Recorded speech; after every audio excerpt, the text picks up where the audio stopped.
Hello, everybody. Welcome back to another The Ones Who Lived episode 2 review. Just got done watching it, and as you may know or may have figured out, episode 1 was basically Rick's story, and parallel to Rick's story is Michonne's story. So, Michonne's story is basically episode 2. And we start off, I found this to be excellent. We start the episode off with basically Michonne saying who she is, where she's been, the people that she helped out. And there's this type of woman that is trying to recruit her right now. Some people may think like, why are all these people trying to recruit people, right? Like, why are all these communities, for example, with Rick, the CRM was trying to recruit Rick, right? Why Rick? Or in Michonne's case, why are they trying to recruit Michonne, right, into this community? And I can kind of figure out and say maybe it's because strength is in numbers, right? So if you have more people, you're able to more effectively combat enemies, take care of yourselves, provide, right, work. So I think it's in the population idea that I've mentioned in a couple of videos, like China or the United States after the baby boom. So that would be my guess. So they're trying to recruit Michonne, and this goes back to, I think, in The Walking Dead when she went out. She set out to find Rick, right, in the series, in the original series. And she comes across this couple, right, which is actually King Botch, right? King Botch is Bailey. He's playing Bailey, and he has a girl.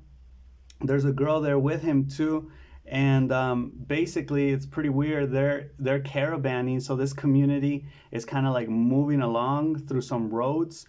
I thought that was pretty cool. I have to say, I loved Rick being back, but I think episode 2 was like more dynamic, more things were happening. I felt like everything was moving fast, but not bad fast, like good fast, right? Like, I think in the beginning, you expect, the end of the first episode ends with Michonne finding Rick.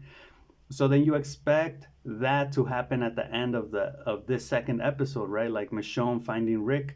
But that actually happens like around the mid episode, and then there's like other things that happen after that. So I found that to be like perfect, right? Because that moves the story along. That it's like, okay, they find each other, and now, basically at the end they're trying to find how to escape from the CRM compound. Okay, well, but let's go piece by piece. So King Botch is in here. He's playing Bailey. There's a caravan of people. And the vibe is a little bit southern western. I would like to maybe say this is neo-western, like type of, maybe not so Breaking Bad neo-western, but for example, the attire, they have cowboy hats on, they're riding horses. The music is also kind of more of that southern western, southwest United States type of vibe, right? Neo-western. And then basically Michonne says, I don't want to be recruited. I just need a horse. I'm trying to find Rick. So she makes an impact on Bailey, right, who's King Botch, and the girl who is Aiden, right? So Bailey and Aiden are a couple that she saved, and they're a part of this community. And then we get introduced to Nate, right, or Nat. I think it's pronounced Nate. Nate comes in, and he's like, where are our people, right? Like, this place, I quit. He's angry, and then he sees that his people are there, so he ends up, these characters, I would imagine they're kind of tough characters, right? Like their personas and their personality is kind of tough. They don't take bullshit from people, right? Because Michonne ends up leaving. She gets confronted by the zombies, right? This horde of zombies, which we've seen in trailers.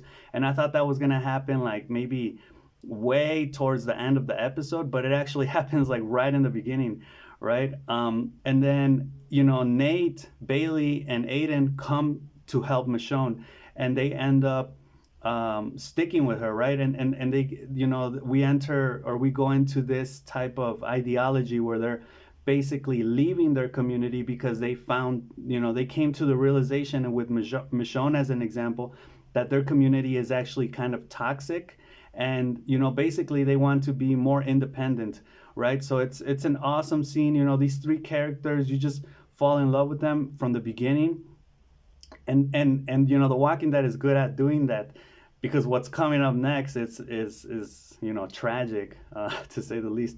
So they King Bach says this two times, and I thought it was excellent. It kind of stuck with me. He's like, why I think Michonne questions them, like, why did you stick around with that community? And there's this type of like narrative going throughout the whole episode where they're like, you need to know when to quit, because Michonne's looking for Rick, but he could be dead, he could be gone, right? Like, you should just give up, because you still have your kids to think about. They also want to live freely, Bailey, Aiden, and Nate, but they like the security maybe that the community was offering them, but they also need to know when enough is enough, but also they need to know when not to quit and keep going and keep pushing for just a little more, right? It's a complex topic. I would still need to break it down, but it's in there. It's in the dialogues that these characters spit. And King Bach says something like, I think we stuck around with the community because we were stupid, or something like that. Somebody says because we were stupid, and then I think King Bach says, no, it was because we were afraid, right? Which got me thinking. I'm like, yeah, that makes sense. If you do something that looks stupid to other people, right? Sometimes it could be because you're really afraid, right? Let's say you don't face a threat, right? And people are like, oh, well, that's just stupid. Why didn't you do it? But you knew it was a threat, right? Because it made you afraid, right? But maybe you could have faced it. I don't know, right? So it's like perception, but I understand the stupid and afraid relationship. And they basically were just trying to break free from the community, and just trying to, like, they start having this talk about, like, what are your skills? Nate, he's kind of like he's a pyrotechnician, and he likes to play with fire, with explosives, right? They're caravanning, and you just fall in love with Nate because he starts talking about how his dad, I think, left them or died or something like that. So his mom got together with this other guy who went by the name of Danger, and Danger became Nate's stepdad, but he didn't like him at first. And so Nate, liking pyro, he liked fire and playing with explosives and everything. And he said that he had a lot of bullies growing up. So he would try to, like, basically, well, I guess he would vent, or he would let his anger be noticed or be noted with playing with fire and explosives, right? And that's how he came into contact with explosives, and that's how he learned to manipulate explosives, and that's basically his weapon of choice during the zombie apocalypse in The Walking Dead. But he also mentioned something which I thought was kind of cool, where he says, one day I would just come home, and Danger, my stepdad, would tell me, like, this is broken, or this is missing, or and he would make Nate fix it. So I guess he channeled that destructive energy into something constructive, right? Which I thought was awesome, and then Nate's, he questions that, and he says, I don't know if he really did it because the sink was broken, or this was missing, or if he really just wanted to help me out, right? So Danger his stepdad was a nice guy, at least we can say, according to what we've seen in episode 2. And there is something about Danger in the beginning of the credit scene, so I think that may have an impact. There's now we're starting to do this, like, thing with the lighter, because the whole time he has this lighter with him, and he it represents his affiliation towards fire and explosives. So then a helicopter flies by, and they gas everybody. I guess it was chlorine gas or something like that. And it hurts their lungs and their capacity to breathe. So a lot of people start dying. And then, I think the saddest part of episode two, starts right there because, these people were Aiden, Bailey, and Nat were talking about how they were going to basically eventually get to Alexandria with Michonne after she would find Rick, right? But it's sad. It's so sad. It's so heartbreaking because they end up dying. Aiden, who's the lady, uh, reveals to Michonne that she's pregnant before, like a scene before or two, before the gas hits all of them, and we could guess that CRM was behind the gas, just hitting people. And she dies. She turns into a zombie. Michonne has to kill her. Well, like kill the zombie, and then King Botch also dies. Bailey, and she also has to kill the zombie. That he's become, and then it's just Nat. And it's Nat and Michonne for a while. And they're kind of like in this mall, and they start to recover, right? They get supplies, they get food, they start to eat. Michonne can't even do a push-up, but after some cutscenes, like she starts being able to do push-ups, she gets strong, Nat gets strong, and Michonne's like, you got to go back. Actually, she wants to send him to Alexandria, and Nat's just like, no, I'm coming with you, I got nobody else. And he did say that in the beginning of the episode. He said, it's only Bailey, Aiden that I like, and now you, right? I have three people in my life that I get along with, and that's it. So she decides, they decide to go because they're basically heading north, to like this bridge, and they eventually go on their way.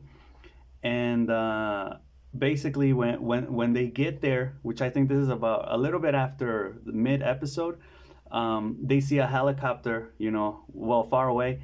And that's when Nat's like, yeah, I'm just gonna, blow down this helicopter because of what these helicopters are doing to us, right? So he gets out like all these awesome ass supplies, where he's just like targeting, like kind of like missile launching technology. It's kind of cool. And he just like starts, throwing, these like explosive missiles. And he brings down Rick's helicopter from episode one. And that's where Rick and Michonne are reunited, but tragic strikes again. And one of the soldiers that was in the helicopter is just barely alive to just shoot Nate in the back and kills Nate. But it's so emotional too because, and I'm like, I don't want to get emotional, but Nate was asking Michonne like, is that him? Is that Rick? And I don't think he gets to really have an answer until after he's shot. So he's shot, he's lying down on the ground, and Michonne, goes up to him to kind of comfort him in his last moments. And he asks again, like, is that him? He wants to know. And Michonne's like, yeah, that's him, like, and the director, I think, was talking about this, Scott Gimple.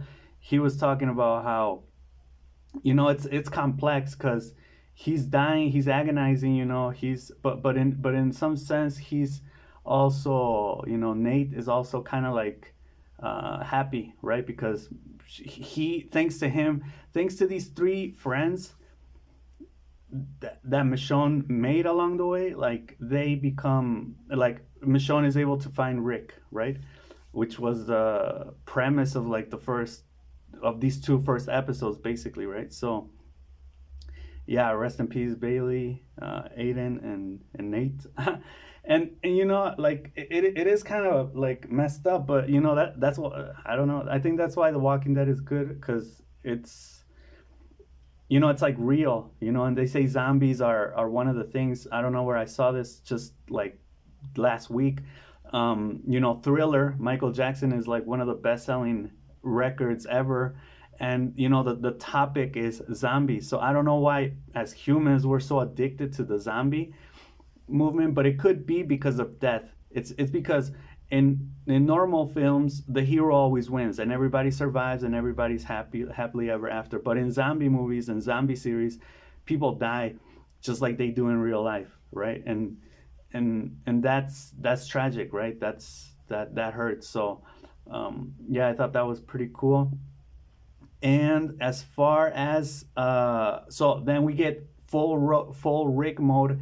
As soon as he sees what mess they've made, and the helicopters, they're still coming. There's more coming, and I guess Rick really has it down that even if they try to escape, because at this point everybody's dead. It's just Rick and Michonne, in the middle of all this like explosive rubble around them with the helicopter and everything. And he's like, yeah, look, he's like, this is the plan. I'm gonna pretend that I caught you, that you're part of this, like, that I've just met you, but you say that you're part of this group, that is not even that good. You don't say at all that you're a leader, so never mention that you're a leader or you're a badass, right? And I'll find you. Like, we'll find a way to escape, right? But CRM is just too powerful. So Michonne goes along with Rick's plan, and that's where we cut to the scene now of her taking the identity of, I believe it was Aiden. I think it was. She takes the identity of one of the sisters from the beginning of the episode, and basically she breaks it down, and she's just like, yeah, this is me. We've had some leaders, some good leaders, but they all died, and she basically tells the story of this girl. Um, and I guess they believe her, right? Because remember, we've learned this in episode 1. Type B people get to live. Type A people are killed, right? Because they're leaders, because I guess they're a threat to the CRM or something like that. We're still not really sure how the whole CRM thing operates. We get a little glimpse, which I really appreciated at the very end of the episode, but I'll get to that. So then Michonne basically says, yeah, that's cool. But she does this thing where she like turns to see the mirror, right? Like the two-way mirror that's right by her. And they ask her, like, why are you looking at that mirror? Are you, does it affect you that you're being watched? And she's like, no, I just haven't seen myself in such a long time, right? Like, she's just playing foolish and naive, right? So she gets, so they don't kill her, and she gets to live. Um, and we see someone pouring themselves a drink and watching the videotape of Michonne being interrogated. And then Rick enters his room, and we see Jadis, right? Now, Jadis is the garbage girl, right? I always kind of know her as the garbage girl from The Walking Dead, who actually took Rick away. We knew that. She's the one that took Rick away. And even though Rick tries to play the CRM and say, this isn't Michonne, and we're cool here, but he's really trying to escape, Jadis knows all of them, right? She knows the group, she knows Alexandria, she knows where they are, and she basically threatens Rick and says, if you guys try to escape or you try anything funny, I'm just gonna wipe out your whole crew, your whole people, right? And then Jadis asks Rick, like, she's like, excuse the language, but what the fuck are you doing, Rick, right? And that scene kind of ends right there, and then we get a scene where Michonne climbs this step, this ladder, and she basically gets like a view of all the technology that they have at CRM, right? They have a couple helicopters, they have like a lot of cars, a lot of motorized vehicles, they have people, so they're basically like a full out army. And that's and she has Nate's lighter, right? And Nate's lighter says danger, which was from his stepdad, right? So there's like all of these connections right there. And that's where the episode ends. So supposedly Michonne's not gonna just let bygones be bygones and say, okay, we're leaving, because she made these friends, and really emotional things happen with them, and they died. So she's going to try to avenge them. But again, they're against a very powerful thing, which is what I said in episode 1. Walking Dead has kind of become this type of submissive versus the tyrant type of events or topics in the series, where before it was just, groups of people that were equally or more or less the same, just going at it against each other for survival. This is more of like, the tyrant dominant government needs to be overthrown by the revolutionaries, and that's kind of a cool narrative trope, but I don't know where this is gonna take us. I love Rick, Rick being Rick, and just saying, let's play them. Let's say that you're, somebody else, and I love you, and then he points the gun at her. I thought that was badass, completely Rick. Even his stand when he does it, it's so Rick. That was cool. And what else? I think that's everything. So we'll see where the next episode takes us from here. I think these are out every Sunday. And I guess that's it for now. So comment if you got anything to add to the episode. Did you enjoy it or not? I thought it was better than episode 1. But again, I think both of them. I think I could give this episode like a 9.5, and maybe Rick's episode like a 9, something like that. But let me know what you think. I'll see you in the next one. Peace.